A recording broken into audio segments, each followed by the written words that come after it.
Gentleman reserves. The gentlewoman from North Carolina is recognized. Thank you, Madam Speaker. Madam Speaker, I rise in opposition to H.R. 6833.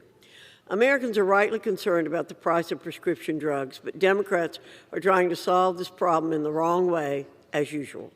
Instead of discussing bipartisan common sense legislation to address the rising cost of prescription drugs, we're debating H.R. 6833. This radical bill is another attempt by the left to advance a government takeover of prescription drug pricing.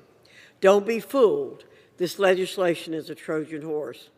H.R. 6833 claims to address insulin prices, but what it actually does is open the door to government price controls without addressing the root problem, which is the rising cost of insulin.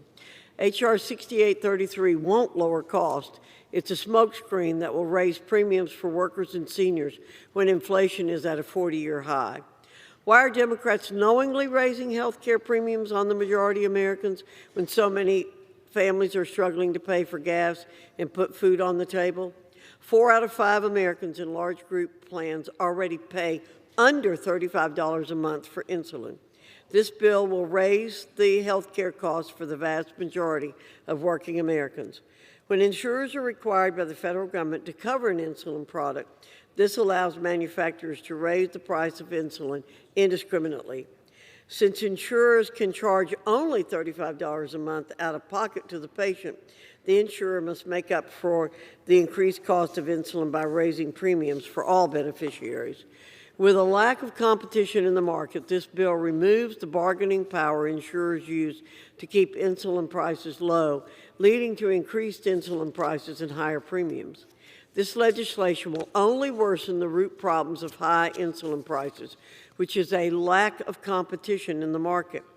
H.R. 6833 will lead to fewer approved generic insulin brands, making the insulin monopoly even worse. If Democrats really want to decrease the price of insulin, they should pave the way for more competition, not less. This legislation will cost taxpayers $11 billion, giving the Centers for Medicare and Medicaid Services $1.5 million in FY 2022 to administer these drug pricing caps. Trusting the Washington bureaucracy to manage drug pricing and distribution is a mistake. This legislation would be the largest expansion of federal control over Americans' private health insurance since Obamacare. We must stop the federal government from wedging its foot in the door of our health care system and moving us one step closer to a socialist single-payer system like Medicare for all. In fact, this week, the chair of the Progressive Caucus said she was, quote, fighting to make it the law of the land, end quote. H.R. 6833 sets a dangerous precedent. If the federal government can set prices for insulin, what's to stop it from implementing price controls for every drug on the market or in every other sector of the economy? The free market is the reason the United States outpaces every other country in developing life-saving cures and treatments, particularly countries with socialized medicine. Federal drug pricing mandates will discourage medical innovation, resulting in fewer cures, which will keep Americans from receiving the therapies they rely upon. Instead of perpetuating Obama-era schemes to expand federal control over Americans' health insurance, the Obama administration, congressional Democrats should bring to the floor H.R. 19, the bipartisan Lower Cost, More Cures Act. Every single provision in H.R. 19 has bipartisan support.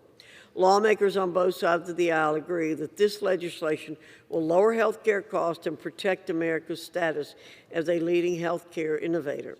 Furthermore, H.R. 19 sets a new standard in health care affordability.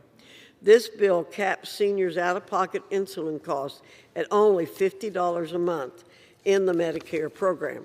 It also allows for high-deductible insurance plans to cover insulin before a deductible kicks in, and it increases the availability of low-cost options for treatment in the marketplace.